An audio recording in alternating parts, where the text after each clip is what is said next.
বিশৃঙ্খলা করার, অস্থির করার একটা পরিবেশ তৈরি করে তুলেছে। আজকে আমাদের নেত্রী মমতা বন্দ্যোপাধ্যায় ঘোষণা করেছিলেন যে যদি বাংলার শাসনের উপরে যদি আপনাদের বিশ্বাস না থাকে তাহলে সিবিআই এর মধ্য দিয়ে তার তদন্ত করা হোক, এবং সিবিআই কে একটা ডেডলাইন বেঁধে দিয়েছিলেন আমাদের নেত্রী মমতা বন্দ্যোপাধ্যায়। বলেছিলেন যে রবিবারের মধ্যে এই অপরাধী সরকারের অর্থাৎ তারা সেইভাবে এই যে তদন্ত তার গতিবিধি সেইভাবে এগিয়ে আসছে না। তাই আমাদের নেত্রী মমতা বন্দ্যোপাধ্যায় বলেছে আন্দোলনের মধ্য দিয়ে এই সাম্প্রদায়িক দল বিজেপি এবং সিপিএমকে হুঁশিয়ারি দিতে এবং কেন্দ্র সরকারের কানে পৌঁছে দেওয়ার জন্যই আমাদের এই অবস্থান বিক্ষোভ।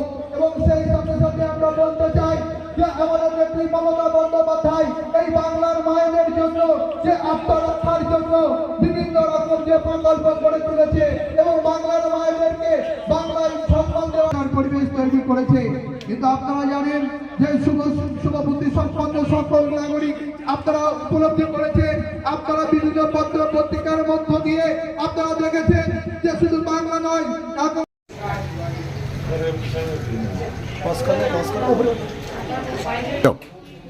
আজকে মুখ্যমন্ত্রীর নির্দেশে সমস্ত ব্লকে ব্লকে চলছে প্রতিবাদ কর্মসূচি। আপনাদের প্রতিবাদ কর্মসূচি থেকে কি বার্তা দিচ্ছে?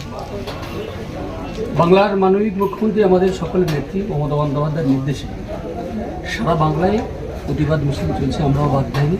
ছোটনগর পশ্চিম আমরা সগুনা গ্রাম পঞ্চায়েতের সামনে আমরা প্রতিবাদ বিক্ষোভ মিছিল করছি। কারণ আপনারা নিশ্চয়ই শুনেছেন আরজিকর হসপিটালের যে ডাক্তার ভুক্তভোগী সিপিএম, বিজেপি এবং কংগ্রেস যে নক্ষরজনক রাজনীতি করছে তার বিরুদ্ধে কিন্তু আমাদের প্রতিবাদ। যে কোনো ব্যক্তি কিন্তু বেদনা দেয়। আমরা বিগত দিনে দেখেছি সিপিএমের আমলে তাপসী মেলের হত্যাকাণ্ডে কিন্তু আমাদের নেত্রী মমতা বন্দ্যোপাধ্যায় মহিলাদের পক্ষে আন্দোলন গড়ে তুলেছেন। ঠিক তেমনি এই যে হত্যা লীলা হয়েছে আমার নেত্রী মমতা বন্দ্যোপাধ্যায় কিন্তু বলেছেন যিনি শাস্তি, যিনি দোষী তাকে উপযুক্ত শাস্তি দেওয়া, তাকে ফাঁসি দেওয়া।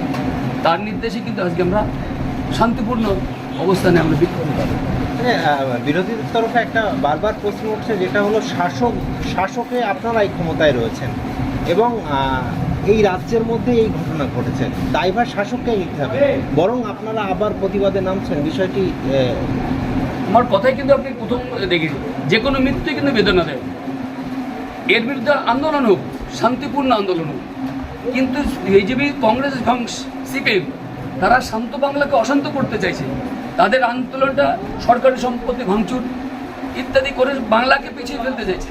বাংলার যে শান্তির বাতাবরণ বসে সেই শান্তির বাতাবরণটা নষ্ট করতে চাইছে। তাই শাসক আমরা, আমাদের অবশ্যই দায়ভার আছে। তাই মানুষকে আমরা বোঝাতে নেমেছি যে এই যে চরম নিন্দনীয় ঘটনায় আমি প্রতিবাদ করছি, কিন্তু সিপিএম, কংগ্রেস এবং বিজেপি যে বাংলা অশান্ত করতেছে সেটা কিন্তু আমরা বরদাস্ত করব। নারায়ণ চন্দ্র কর, বনগাঁ সাংগঠনিক জেলা সম্পাদক এবং স্বরূপনগর পঞ্চায়েত সমিতির সহকারী সভাপতি।